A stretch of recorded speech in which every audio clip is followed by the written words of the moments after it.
Magandang umaga. Nitong araw pala ay birthday ng kaibigan namin si Alvin. Kaya simulan natin sa...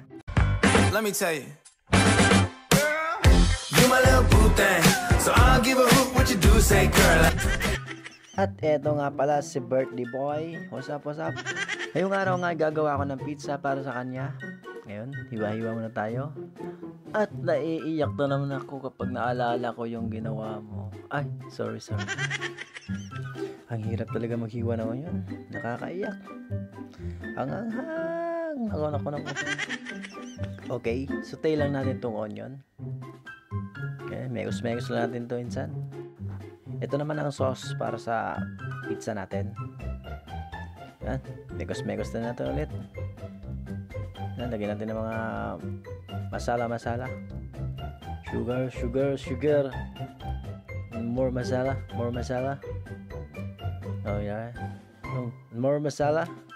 Sarap na insan. Sobrang na insan yan, no? More megus. At inamoy pa nga ni insan.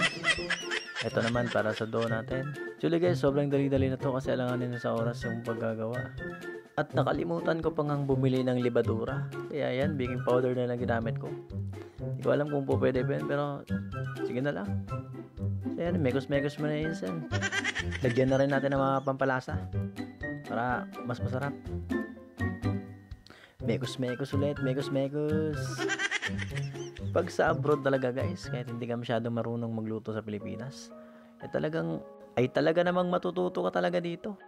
Walang ibang mag-aasikaso ng sarili mo dito, kundi sarili mo din. Kaya no choice ka na, no choice ka pa. Kaya mahirap pag hindi mo kasama yung pamilya mo eh. Ikaw ang pinakasasalo ng responsibilidad ng sarili mo. Kaya minsan kahit masama papakiramdam, wala. Luto pa rin. Kain lang ng kain para lumakas. Parang bawal ata magkasakit dito. Kasi nga, ang hirap magkasakit bilang isang OFW at malayo ka sa pamilya mo. Kaya ikaw na nanonood ngayon, kung nagbabalak ka mag-abroad, isa ito sa kailangan mo i-consider din. Malayo sa pamilya. Buti na nga lang may mga kaibigan dito eh. Kahit paano eh, may nakakaramay ka ba? Hindi lang puro trabaho, hindi lang tungkol sa pera, hindi, sa mas marami pang mga makabuluhang bagay din. Teka, ba't ba tayo napunta doon? Nagluluto lang naman tayo ng pizza. Okay, forward. Tinuduran lang natin to kasi wala tayong pang-duck, no? Tak lang natin to. May sayo-sayo pa, oh. Okay, lagyan natin ng sauce. At kung paano nga pala ako nakarating dito sa Canada, guys. At kung ngayon mo lang ako napanood, o yung page na to, o yung channel na to, ay baka magtaka kung paano ako nakarating dito sa Canada. Ay, may video na ako na nagawa at ilalagay ko na lang sa link para ma-share din natin sa ating mga kababayan kung paano nga ako nakarating dito sa Canada. Ilalagay ko na lang sa link para mas mabilis yung makita. At ayan nga, malapit na matapos ang pizza natin. Lagyan na natin ng cheese. Nalagyan ko na yan ng mga ham na yan. Mga pineapple. Hawaiian pala yung ginawa ko, guys. Ngayon ay lulutuin ko na sa oven. At yun.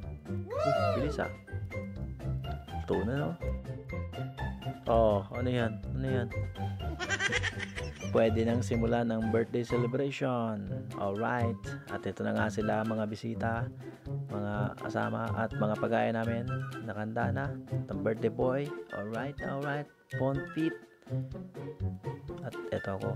Anong ginagawa ko? At syempre, may sharing and prayers din. Bibigyan niya tayo ng success pag inom na natin ang so, magandang pagkakataon. Lalo ngayon, nagse-celebrate tayo ng birthday ng isa nating kapatid. At ang pinaka-main event, syempre ang kainan session. At picture taking.